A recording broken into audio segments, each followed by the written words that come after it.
अस्सलाम वालेकुम students. Chemistry में हम चैप्टर नंबर 8 स्टार्ट किए हुए हैं और हमने टॉपिक स्टार्ट किया हुआ है प्रिपरेशन ऑफ अल्केन। अल्केन की प्रिपरेशन बढ़ रहे हैं। प्रीवियस लेक्चर में भी कुछ हमने मेथड्स पढ़े थे, आज ये टॉपिक कंप्लीट करना है। प्रिपरेशन ऑफ अल्केन में जो अल्केन की प्रिपरेशन का नेक्स्ट मेथड है वो है Kolb electrolytic method. Kolb electrolytic method is used for the synthesis for the preparation of alkane. और ये लॉन्ग क्वेश्चन होगा। ये लॉन्ग क्वेश्चन है कि कोल्ब मेथड के जरिए अल्केन्स की प्रिपरेशन करनी है। कोल्ब मेथड क्या होता है? कोल्ब मेथड के अंदर इलेक्ट्रोलाइसिस, जहां पर हम जो कंपाउंड लेंगे उसकी इलेक्ट्रोलाइसिस करेंगे, उसमें से करंट पास करना होगा, तो कोल्ब इलेक्ट्रोलाइटिक मेथड कहलाता है। सब्सटेंस कौन सा लेना होगा?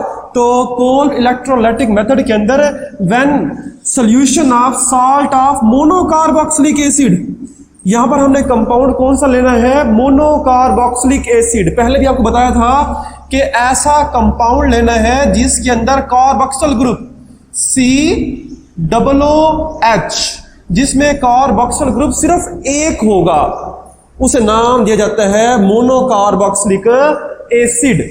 तो यहां पर हम ऐसा कंपाउंड लेंगे जिसमें मोनोकार्बोक्सिलिक एसिड, जिसमें COOH सिर्फ एक ही हो।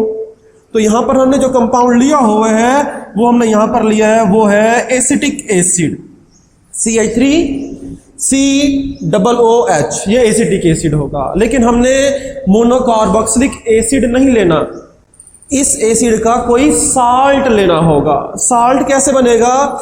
तो साल्ट बनाने के लिए अगर हम COOH में से H को रिमूव करके यहां पर ऐड कर दे सोडियम या पोटाशियम, कोई मेटल लगा देते हैं, तो ये साल्ट बन जाता है। एसिटिक एसिड यहां पर Na लगा देंगे, ये बन जाएगा साल्ट ऑफ एसिड या साल्ट ऑफ मोनोकार्बोक्सिलिक एसिड होगा।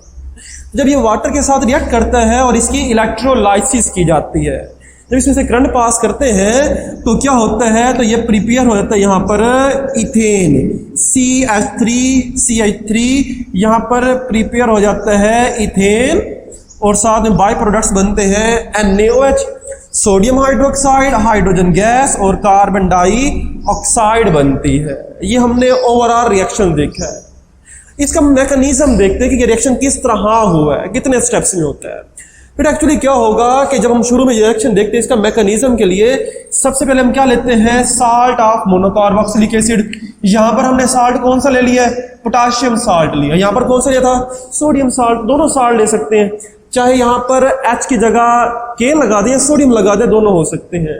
तो यहां पर हमने पोटाशियम साल्ट लिया। सबसे पहले क्या होगा? इलेक्ट्रिसिटी के पास करने से, इलेक्ट्रिसिटी जब इसकी आयोनाइजेशन होगी, आयोनाइजेशन से बॉन्ड यहां से टूट जाएगा और ये बन जाएगा CH3COO- एसीटेट आयन बन जाएगा। जबकि साथ में पोटाशियम अलग होकर पोटाशियम का चार्ज कौन सा आएगा? पॉजिटिव। एक नेगेटिव आयन बन जाएगा और एक पॉजिटिव आयन बन जाता है। तो एक नेगेटिव और एक पॉजिटिव, एसीटेट आयन नेगेटिव होगा, पोटाशियम आयन के बन जाएगा पॉजिटिव। अब इसकी इलेक्ट्रोलाइसिस कर रहे हैं।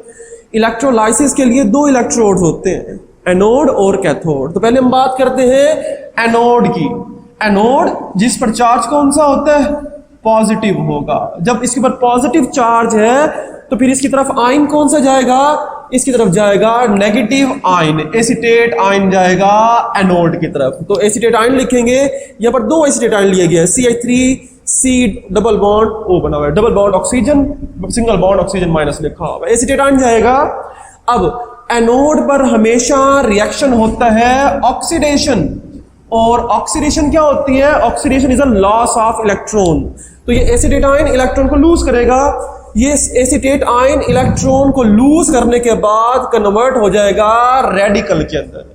यहां पर माइनस चार्ज था, जब ये अपना एक इलेक्ट्रॉन, एक एसीटेट आयन जब एक इलेक्ट्रॉन को लूज करेगा तो बाकी पीछे एक इलेक्ट्रॉन रह जाएगा। दो में से एक इलेक्ट्रॉन रिमूव हो जाएगा तो बाकी बचेगा हमारे पास एक इलेक्ट्रॉन, और ये रेडिकल बना देगा, फ्री रेडिकल। फ्री रेडिकल क्या होता है? अनपेयर्ड इलेक्ट्रॉन, कोई भी स्पीशीज जिसके ऊपर अनपेयर्ड इलेक्ट्रॉन होगा। तो यहां पर दो एसीटेट आयन है, तो दो एसीटेट आयन दो इलेक्ट्रॉन को लूज करेंगे और दो फ्री रेडिकल आयंस बन जाएंगे।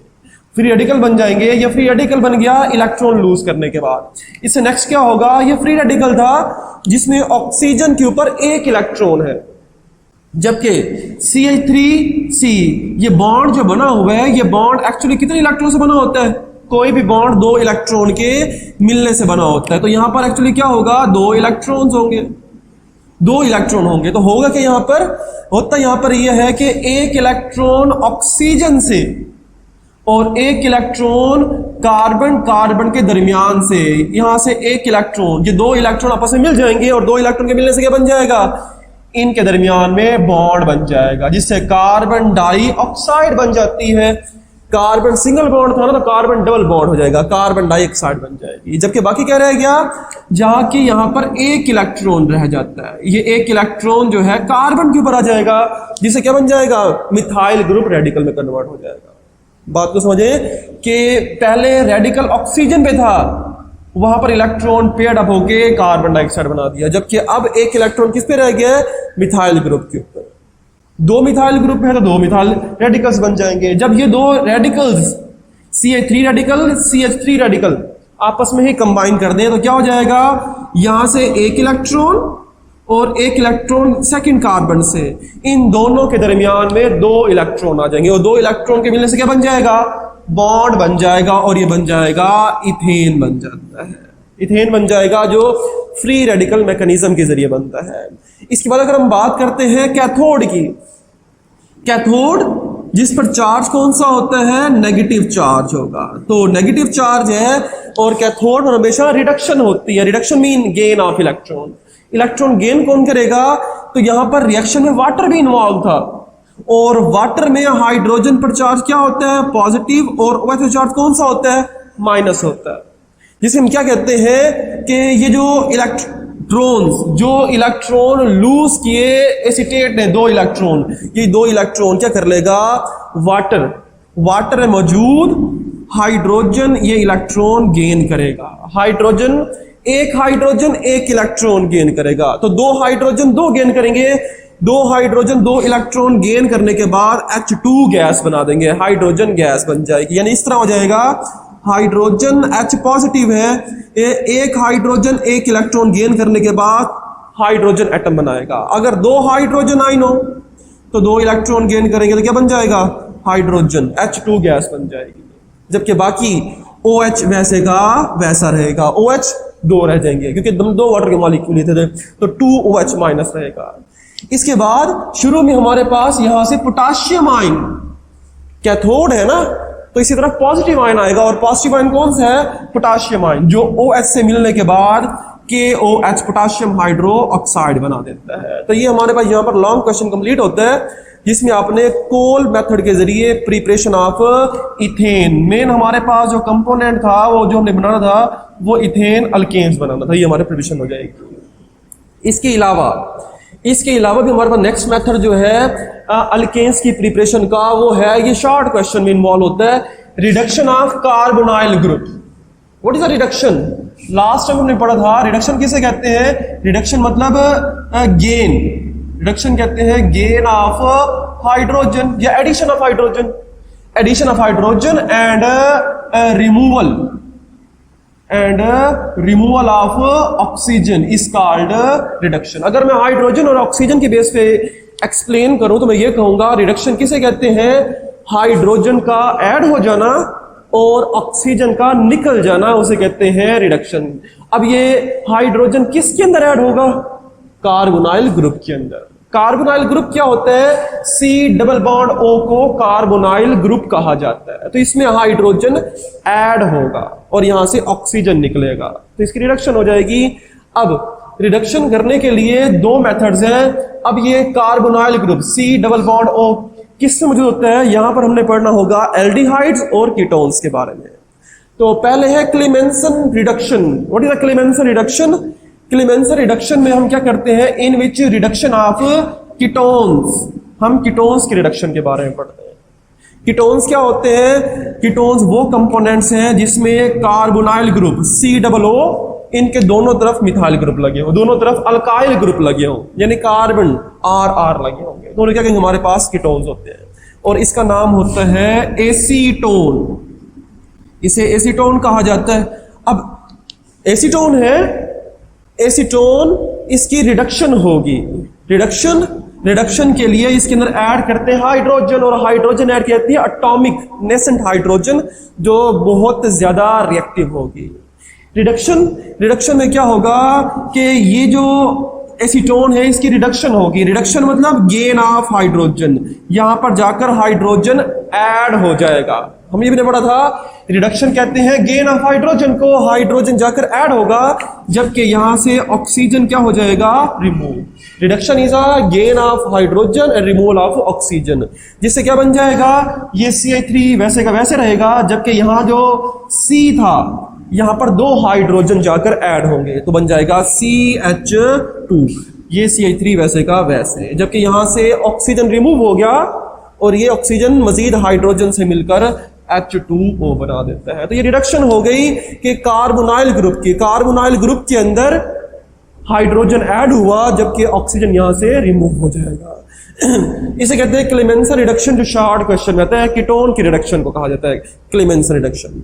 तो अगर हम एल्डिहाइड की रिडक्शन करें तो उसे नाम दिया जाता है वुल्फ-किचनर रिडक्शन का। वुल्फ-किचनर रिडक्शन में क्या होता है, इसमें भी कार्बोनाइल ग्रुप की रिडक्शन होती है। वो कार्बोनाइल ग्रुप किसका होगा, एल्डिहाइड्स का। एल्डिहाइड्स क्या होते हैं, एल्डिहाइड्स ऐसे कंपाउंड है जिसमें कार्बोनाइल ग्रुप होता है जबकि उसके एक तरफ मौजूद होगा अल्काइल ग्रुप, जबकि दूसरा मौजूद होता है हाइड्रोजन। दोनों में डिफरेंस है, यहां पर दोनों तरफ अल्काइल ग्रुप था, लेकिन यहां पर क्या है, एक तरफ अल्काइल ग्रुप है जबकि दूसरी तरफ क्या होता है, हाइड्रोजन मौजूद होता है। जिससे क्या हो जाएगा हमारे पास, अब यहां पर एक तरफ हाइड्रोजन है, एक तरफ अल्काइल ग्रुप है। अब इसके एक तरफ हाइड्रोजन है और एक तरफ CH3 ग्रुप है, रिडक्शन होगी। रिडक्शन भी क्या समझाया था आपको, रिडक्शन मतलब कार्बोनाइल ग्रुप की होगी, क्योंकि हमने रिडक्शन ऑफ कार्बोनाइल ग्रुप पढ़ रहे हैं। तो रिडक्शन मतलब एडिशन ऑफ हाइड्रोजन, यहां पर जाकर हाइड्रोजन ऐड हो जाएंगे और ऑक्सीजन यहां से रिमूव हो जाएगा। तो यहां पर 2 हाइड्रोजन ऐड होंगे तो CH3 CH3, यहां भी यहां पर हमारे पास 2 हाइड्रोजन ऐड होंगे, एक पहले से था, क्या बन जाएगा, CH3। तो यहां हमारे पास प्रिपेयर हो जाएगा इथेन, जबकि साथ में जो ऑक्सीजन रिमूव हुआ वो हाइड्रोजन से मिलकर वाटर की प्रिपरेशन कर देता है। ये हमारे पास मेथड्स थे अल्केन की प्रिपरेशन के। ये टॉपिक यहां तक कंप्लीट करेंगे और हमारे पास प्रिपरेशंस कंप्लीट हो जाएंगी। अल्लाह हाफिज।